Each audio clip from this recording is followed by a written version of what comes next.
इधर बाबा बागेश्वर ने किया कट्टर हिंदू बनाने का ऐलान। उधर घबरा गए मुंबई के भाईजान, सोच भी नहीं सके अब महाराष्ट्र में दहाड़ेंगे बाबा बागेश्वर।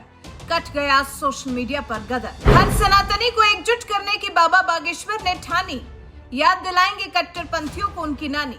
करोड़ों हिंदुओं ने खाई ऐसी सौगंध, कांग्रेस नेताओं में मच गई खलबली।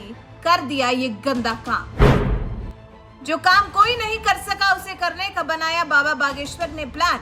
मच गया हिंदू गांव बनाने पर सियासी बवाल। सामने आए विरोधियों के असली रंग, दिखा दिया सनातनियों ने अपना दम।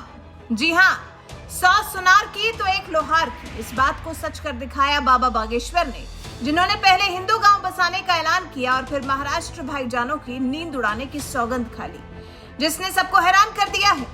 योगी भी देखते रह गए। धीरेन्द्र शास्त्री ने एक झटके में भाईजान से लेकर दिग्गज पठानों की नींद उड़ाने की ठानी है, क्योंकि अब बाबा बागेश्वर का दिव्य दरबार मुंबई के भिवंडी में लगने वाला है, जिसने अभी से खलबली मचा दी है। कई मौलानाओं की तो हालत पस्त हो गई है, क्योंकि बाबा बागेश्वर एक के बाद एक नए दांव खेल रहे हैं। करोड़ों सनातनियों को एकजुट कर रहे हैं, जिसने उनके विरोधियों की नींद उड़ाकर रख दी है। इस बारे में आपको बाद में बताते हैं, लेकिन इससे पहले आप ये जान लीजिए कि बाबा बागेश्वर के हिंदू गांव बसाने पर कांग्रेस के नेताओं का असली रंग सामने आ रहा है। दरअसल 2-3 दिन पहले बाबा बागेश्वर ने हिंदू गांव बसाने का प्लान तैयार कर पहला हिंदू गांव बसाने के लिए पहला जत्था रवाना किया था। इस फैसले के बाद अब राजनीति तेज हो गई है। एमपी के बड़े प्रवक्ता अब्बास हफीज ने इसे लेकर बड़ा बयान दिया है। उन्होंने मुख्यमंत्री मोहन यादव से मांग कर डाली, अगर हिंदू गांव बसाए जाएंगे तो अन्य 3 धर्म के गांव भी बसने चाहिए। इसके बाद लाखों सनातनियों का खून खौल उठा।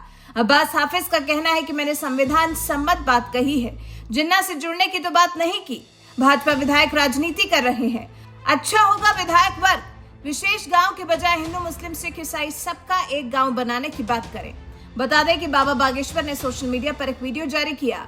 गांव गांव घर घर जोड़ो सनातनी अभियान शुरू करने का ऐलान करते हुए कहा था कि इस माह एक नई मुहिम शुरू करने जा रहे हैं, जिसका नाम है गांव गांव घर घर जोड़ो सनातन अभियान। उनके इस ऐलान से पहले सपा ने अपना रंग दिखाया और कांग्रेस नेता तो ऐसे परेशान हो गए हैं कि सीएम तक इस अभियान को रोकने की बात पहुंचा रहे हैं। आपको बता दें, बाबा बागेश्वर के इस अभियान से गांव गांव घर घर नुक्कड़ गली गली में हिंदू बसाए जाएंगे, जिनका लक्ष्य हिंदू राष्ट्र के सपने को साकार करना होगा। बाबा बागेश्वर का कहना है कि अगर आप दुनिया को बदलना चाहते हैं तो पहले देश को बदलें, और देश को बदलना चाहते हैं तो पहले जिलों को बदलें। इसी तरह समाज के हर व्यक्ति को बदलना हो। इसी के साथ अगर भारत को हिंदू राष्ट्र बनाना है तो पहले हिंदू राज्य बनाना होगा, हिंदू जिले और गांव बनाने होंगे और कट्टर हिंदू बनाने होंगे। इसके लिए प्रकल्प सुंदरकांड मंडल बागेश्वर धाम बनाया गया है, जो प्रकल्प इसी अप्रैल से शुरू होने वाला है। इसी के साथ आपको बताते चले कि बाबा बागेश्वर के द्वारा बनाए गए इस गांव में गैर हिंदुओं का प्रवेश वर्जित होगा। दरअसल बाबा बागेश्वर ने कहा है कि इस ग्राम में सिर्फ हिंदुओं को भवन मिलेगा, गैर हिंदुओं का प्रवेश इसमें वर्जित रहेगा। हाँ, कोई सनातन को मानता है, उसकी श्रद्धा है, निष्ठा है, वो बालाजी को मानता है तो वो स्वीकार्य है। सनातन के प्रति, राम के प्रति, इस देश के प्रति निष्ठा नहीं है तो उसका प्रवेश वर्जित होगा।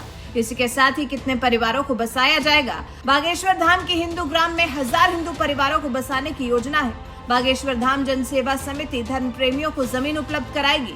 उसके बाद बागेश्वर धाम समिति के द्वारा ही वहां पर मकान का निर्माण किया जाएगा।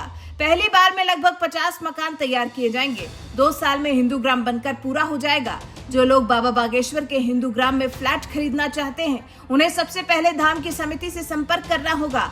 5 लाख रुपए में एडवांस बुकिंग होगी, बाकी का पैसा किश्तों में दे सकते हैं। धीरेन्द्र कृष्ण शास्त्री ने यह स्पष्ट किया है कि मकान बेचे और खरीदे नहीं जाएंगे। जो व्यक्ति निर्माण की लागत दे रहा है वो अपने जीवन भर इसका इस्तेमाल कर सकेगा। बाबा बागेश्वर ने कहा कि जिसका मकान होगा वो जब चाहे वहां रहकर समय बिता सकता है और बाकी समय में संस्था भी काम आएगी। इसी बीच बाबा बागेश्वर महाराष्ट्र के भिवंडी भी जाएंगे, जहां उनका दरबार लगेगा।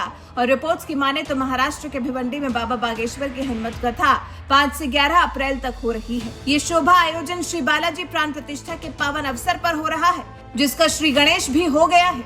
बाबा बागेश्वर के इस कदम पर आप क्या कुछ कहना चाहेंगे? जो भी आपकी राय हो कमेंट सेक्शन में हमें जरूर बताइएगा। साथ ही हमारे इस वीडियो को ज्यादा से ज्यादा शेयर करिए और हमारे चैनल को सब्सक्राइब कर बेल आइकन दबाना बिल्कुल मत भूलिएगा।